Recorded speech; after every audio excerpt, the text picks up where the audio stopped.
Hello बच्चों, कैसे हो आप सब लोग। तो अपना चैप्टर नंबर 5 स्टार्ट हो गया था। उसमें हमने पार्ट 1 कंप्लीट कर लिया था। ठीक है, कोशिका क्या होती है, कोशिका की खोज किसने की थी।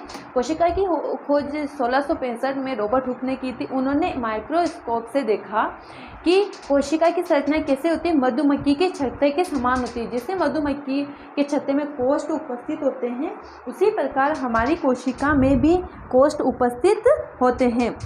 तो कोशिका की खोज किसने की थी, रॉबर्ट हुक ने की थी। उसके बाद हमने पढ़ा था कि कोशिका शरीर की संरचनात्मक व क्रियात्मक इकाई होती है।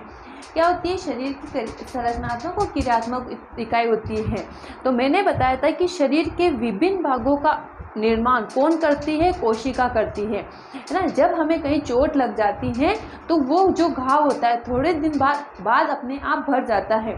तो किसके कारण भरता है, क्योंकि कोशिका का विभाजन लगातार होता है। हम बाल्यावस्था से, बचपन से जवान होते हैं या शिशु अवस्था से जवान होते हैं, बाल्यावस्था से किशोर अवस्था में किसके कारण आते हैं, कोशिका के कारण। जैसे जैसे कोशिका का डेवलपमेंट होता है हमारा शरीर ग्रो करता है। ठीक है, ओके। पर जो ग्रो करने वाली कोशिका होती है उनका एक समय तक निश्चित होता है। जिस व्यक्ति की हाइट उतनी होगी वो उतनी रहेगी, फिर सेल डिवीज़न नहीं होगा। फिर सेल डिवीज़न पार्श्व स्थिति में होता है, मतलब उसके मोटापे की स्थिति में होता है। तो हम पढ़ते कोशिका पढ़ ली थी, ठीक है। हमने प्लाज्मा पढ़ा था, केंद्रक पढ़ा था, और उसके परासरण विसरण की क्रिया पढ़ी थी। परासरण को हमने 3 भागों में विभाजित किया था, अल्प परासरी विलयन, अत्यधिक अल्प परासरी विलयन, अति परासरी विलयन और सम परासरी विलयन। ये परासरण को 3 भागों में विभाजित किया था। आज हम पढ़ रहे हैं कोशिका के प्रकार। कोशिका कितने प्रकार की होती है, कोशिका पढ़ ली कि कोशिका की खोज रॉबर्ट हुक ने की। कोशिका शरीर की संरचनात्मक व क्रियात्मक इकाई है, लेकिन ये होती कितने प्रकार की होती है, यही आज हमारा टॉपिक यही है कि कोशिका कितने प्रकार की होती है। तो आज हमारा टॉपिक है कोशिका के प्रकार। कोशिका 2 प्रकार की होती है, प्रोकैरियोटिक कोशिका और यूकैरियोटिक कोशिका। प्रोकैरियोटिक कोशिका क्या होती है, ये कोशिकाएं आकार में बहुत छोटी होती है, मतलब जिन्हें हम नहीं देख सकते हैं। जैसे अमीबा एक कोशिकीय जीव है। मैंने बताया था एक कोशिकीय जीव जिनमें सिर्फ एकल कोशिका उपस्थित होती है, और वो एकल कोशिका ही शरीर के विभिन्न कार्य करती है। जैसे उत्सर्जन का कार्य करना, शोषण का कार्य करना, सभी वो एकल कोशिका के द्वारा ही होता है, जो किसमें उपस्थित होती है, एक कोशिकीय जीवों में उपस्थित होती हैं। कोशिका का केंद्रीय भाग न्यूक्लियर झिल्ली से ढका नहीं होता है। न्यूक्लियर झिल्ली से ढका नहीं होने के कारण ये प्लाज्मा में फैला रहता है, और प्लाज्मा में फैला रहने के कारण इसका कोई निश्चित स्थान नहीं होता है, अर्थात केंद्रक अनुपस्थित होता है, जैसे बैक्टीरिया। ठीक है, अब आता है अपना यूकैरियोटिक कोशिका। ये कोशिकाएं आकार में बड़ी होती हैं। कोशिका का केंद्रीय भाग न्यूक्लियर झिल्ली से ढका होता है। न्यूक्लियर झिल्ली से ढका होता है, इसका मतलब ये प्लाज्मा में बिखरा हुआ नहीं होता है ना, एक सीमित स्थान, इसका स्थान निश्चित होता है। किसमें होता है, यूकैरियोटिक कोशिका। और यूकैरियोटिक कोशिका कौन सी होती है, हम बहुकोशिकीय जीवों को यूकैरियोटिक कोशिकाओं में रखते हैं, और एक कोशिकीय जीवों को किसमें रखते हैं, प्रोकैरियोटिक कोशिकाओं में रखते हैं। तो यूकैरियोटिक कोशिका में कौन आएगा, स्तनधारी, जिसे हम आंखों से देख सकते हैं। ऐसे जीव या स्तनधारी जिन्हें हम आंखों से देख सकते हैं वो सारे यूकैरियोटिक कोशिकाओं में आएंगे। ठीक है, ये कोशिकाएं आकार में बड़ी होती हैं। कोशिका का केंद्रीय भाग न्यूक्लियर झिल्ली से ढका होता है, अर्थात केंद्रक उपस्थित होता है। जैसे अमीबा, पादप कोशिकाएं, जंतु कोशिकाएं। इसमें अमीबा नहीं आएगा, इन्होंने गलती से लिख दिया, इसमें अमीबा नहीं आएगा। इसमें पादप कोशिकाएं, जंतु और सभी स्तनधारी। ठीक है, ओके। अब आता है अपना कोशिका द्रव्य। कोशिका द्रव्य क्या होता है, कोशिका द्रव्य जो केंद्र के चारों ओर फैला होता है, जो लिक्विड फॉर्म में होता है, उसे हम कोशिका द्रव्य कहते हैं। ये क्या करता है, इसका कार्य होता है केंद्र को प्रोटीन प्रदान करता है या उसको पोषण प्रदान करना। इसके अंदर एक सिस्टोल होता है, जो द्रव्य भरा होता है उसे हम सिस्टोल कहते हैं। कोशिका के अंदर जो द्रव्य भरा होता है उसे हम सिस्टोल कहते हैं। यह जलीय द्रव होता है। इसमें अनेक प्रकार के प्रोटीन होते हैं जो क्या करते हैं, केंद्र को पोषण प्रदान करते हैं। अब कोशिका अंग, कोशिका देख लिया हमने। कोशिका कितने प्रकार की होती है? कोशिका 2 प्रकार की होती है, प्रोकैरियोटिक कोशिका, यूकैरियोटिक कोशिका। प्रोकैरियोटिक कोशिका में केंद्रक प्लाज्मा में बिखरा हुआ होता है, इसीलिए वो दिखाई नहीं देता, तो हम उसको एक तरह से अनुपस्थित ही मानते हैं।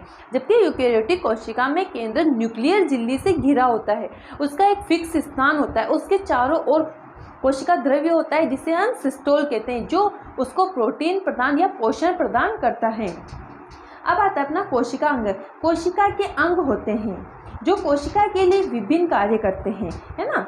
अंतर्द्रव्य जालिका, गोल्जी उपकरण, लाइसोसोम, माइटोकॉन्ड्रिया, प्लास्टिड और रसदानियाँ, ये सारे कोशिका के अंग होते हैं। इन अंगों का अलग अलग अंग का अलग अलग कार्य होता है, तो वही पढ़ रहे हम कि इनका क्या कार्य होता है। सबसे पहले आती है अंतर्द्रव्य जालिका या एंडोप्लाज्मिक रेटिकुलम।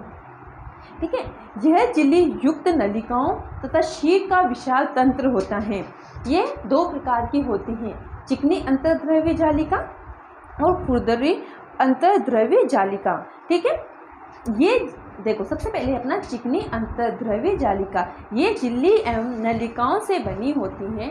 ये झिल्ली एवं नलिकाओं से बनी होती हैं। ये लिपिड बनाने में मदद करती हैं। लिपिड क्या होता है? वसा, लिपिड बनाने में मदद करती हैं और इसमें राइबोसोम कम होते हैं। अब आती है खुरदरी अंतर्द्रव्य जालिका, ये सिस्टनी एवं नलिकाओं से बनी होती हैं। देखो ये क्वेश्चन भी पूछा जाता है कि चिकनी अंतर्द्रव्य जालिका और खुरदरी अंतर्द्रव्य जालिका में अंतर स्पष्ट कीजिए। तो ये किसकी बनी होती है? ये तो झिल्ली एवं नलिका से बनी होती है और लिपिड बनाने में मदद करती है। जबकि ये खुरदरी अंतर्द्रव्य जालिका किससे बनी होती है? ये सिस्टनी एवं नलिकाओं से बनी होती है। ये प्रोटीन संश्लेषण में सहायता करती हैं और इनमें राइबोसोम अधिक होते हैं, जबकि चिकनी में राइबोसोम कम होते हैं। ये लिपिड बनाने में मदद करती हैं और खुरदरी प्रकाश संश्लेषण में मदद करती हैं। तो ये अपना अंतर हो गया, ये अंतर याद रखना है, आपको 2 नंबर के क्वेश्चन में पूछ सकता है ना। अब अंतर्द्रव्य जालिका के कार्य, है ना, अंतर्द्रव्य जालिका क्या क्या कार्य करती है ये तो हमने पढ़ लिया कि 2 प्रकार की होती है। चिकनी अंतर्द्रव्य जालिका तो लिपिड बनाने का कार्य करती है और खुरदरी अंतर्द्रव्य जालिका प्रकाश संश्लेषण का कार्य करती है। चिकनी अंतर्द्रव्य जालिका में राइबोसोम कम उपस्थित होते हैं, जबकि खुरदरी अंतर्द्रव्य जालिका में राइबोसोम की मात्रा अधिक होती है। अब पढ़ते हैं कार्य। यह कोशिका द्रव्य तथा केंद्र के बीच परिवहन का कार्य करती है। यह जैव रासायनिक क्रियाओं के लिए स्थान उपलब्ध कराती है। ये वसा, स्टीरॉयड, कोलेस्ट्रॉल के पाचन में भी मदद करती है। यह कोशिका में विष तथा दवा को खत्म करने का कार्य करती है। ये बहुत इम्पोर्टेंट चीज़ है, ये आपको IIT नीट में भी पूछा जा सकता है, क्योंकि हम क्लास 9th पढ़ रहे हैं। लेकिन जो चीज़ें इंपॉर्टेंट होती है वो लगा लिया करो, ये कभी भी कहीं भी पूछ सकते हैं। कोशिका में विष तथा दवा को खत्म करने का कार्य कौन करती है? कभी सोचा है? जब हम टेबलेट लेते हैं तो वो टेबलेट कहाँ जाती है? उसमें जो केमिकल होते हैं, भाई टेबलेट में केमिकल ही उपस्थित होंगे, रासायनिक अभिक्रिया के अकॉर्डिंग ही टेबलेट्स बनाई जाती है। तो वो आपने कभी सोचा है कि वो जो केमिकल हम ले रहे हैं वो कहाँ पहुँच रहा है, वो किसके द्वारा नष्ट हो रहा है? तो आज के बाद ध्यान रखना, अंतर्द्रव्य जालिका जो हमारे शरीर में हम टेबलेट लेते हैं उसको खत्म करने का कार्य करती है। कुछ प्रोटीन और लिपिड से कोशिका झिल्ली का निर्माण किया जाता है। इस निर्माण प्रक्रिया को बायोजिनोलाइसिस कहा जाता है। ठीक है, तो अंतर्द्रव्य जालिका के कार्य समझ में आ गए, ये कितने प्रकार की होती हैं ये समझ में आ गया। सेकंड पार्ट है अपना गोल्जी उपकरण, है ना। गोल्जी उपकरण यह पतली झिल्ली युक्त पुटिकाओं का समूह होता है। पुटिकाएं एक दूसरे के ऊपर समांतर होती हैं, जिसे कुंडिका कहते हैं। ये क्या कार्य करता है? गोल्जी उपकरण क्या कार्य करता है? ये ER मतलब अंतर्द्रव्य जालिका में संश्लेषित पदार्थों को पैक करता है। जैसे किसने प्रकाश संश्लेषण कौन सी जालिका कर रही थी? खुरदरी अंतर्द्रव्य जालिका प्रकाश संश्लेषण कर रही थी। और गोल्जी उपकरण क्या कर रहा है? जो संश्लेषित पदार्थ होते हैं ना उसको पैक करने का कार्य कर रहे हैं। लाइसोसोम का निर्माण करता है। यह पदार्थों को पुटिकाओं में संचित कर रूपांतरित भी करता है। तो ये सारे ध्यान रखने हैं ना। अब आता है अपना लाइसोसोम। इसे आत्मघाती थैली भी कहा जाता है। गोल्जी उपकरण द्वारा इसका निर्माण होता है। इसमें बहुत शक्तिशाली पाचनकारी एंजाइम होते हैं। अब देखो, इसको आत्मघाती थैली क्यों कहा जाता है? क्योंकि इसमें बहुत ज़्यादा शक्तिशाली पाचनकारी एंजाइम होता है। ये एक थैलीनुमा संरचना होती है। अगर ये फट जाए तो वो जो शक्तिशाली पाचनकारी एंजाइम होंगे हमारे शरीर में तेज़ी से फैल जाएंगे और हमारे शरीर में एंजाइमों का जल्दी से विघटित करेंगे, जिससे हमारी मृत्यु भी हो सकती है। ये कोशिका को साफ करते हैं। ये कोशिका अंग के टूटे फूटे भागों को पाचित करते हैं। कोशिका को नुकसान पहुंचाने वाले पदार्थों का पाचन भी करते हैं। ठीक है, अब आता है माइटोकॉन्ड्रिया। माइटोकॉन्ड्रिया को पावर हाउस या बिजलीघर क्यों कहा जाता है? क्योंकि यह हमारे शरीर को ऊर्जा प्रदान करता है। एटीपी के रूप में ऊर्जा का कार्य कौन करता है? माइटोकॉन्ड्रिया करता है। तो माइटोकॉन्ड्रिया हमारे शरीर की महत्वपूर्ण अंग हैं। कभी कभी पावर हाउस के नाम से भी इसको पूछा जाता है, कभी कभी बिजली घर के नाम से भी इसको पूछा जाता है। ठीक है, ये केवल यूकेरियोटिक कोशिका में उपस्थित होता है। ये प्रोकैरियोटिक कोशिका यानी एक कोशिकीय जीवों में माइटोकॉन्ड्रिया अनुपस्थित होता है। यह दोहरी झिल्ली से बना होता है। बाहरी झिल्ली छिद्रित होती है तब भीतरी झिल्ली वलित होती है। अब इसका कार्य क्या होता है? इसका मुख्य कार्य ऊर्जा को एटीपी के रूप में जमा करना है। ये हमारे शरीर में जो भी हम भोजन पदार्थ ग्रहण करते हैं, जिससे ग्लूकोज हमने ग्रहण किया, कार्बोहाइड्रेट, वसा, प्रोटीन हमने लिया, तो हमारे शरीर में उनका विघटन होगा और उनसे जो हमें 38 एटीपी ऊर्जा कण मिलते हैं उसको ये स्टोर कर लेता है। माइटोकॉन्ड्रिया क्या करता है? एटीपी को स्टोर करने का कार्य करता है। माइटोकॉन्ड्रिया का अपना डीएनए और राइबोसोम होते हैं। अब आता है प्लास्टिड। ये किस में उपस्थित होते हैं? ये केवल पादपों में उपस्थित होते हैं। ये मनुष्य के शरीर में उपस्थित नहीं होते हैं। प्लास्टिड क्या होता है? कवक। ये केवल पादप कोशिका में होते हैं। इनका अपना डीएनए और राइबोसोम होता है। प्लास्टिड से समझ में आ रहा है जैसे पत्तियों का रंग हरा क्यों होता है, जैसे बहुत से फूल पीले, नीले, लाल तरह के होते हैं, तो उनका रंग पीला, नीला, लाल किसके कारण हुआ? तो उनका रंग पीला, नीला, लाल प्लास्टिड के कारण हुआ, क्योंकि उनमें लवक, अलग अलग प्रकार के लवक उपस्थित होते हैं। ये केवल पादप कोशिका में होते हैं। इनका अपना डीएनए और राइबोसोम होते हैं। प्लास्टिड 3 प्रकार के होते हैं: ल्यूकोप्लास्ट, क्रोमोप्लास्ट और क्लोरोप्लास्ट।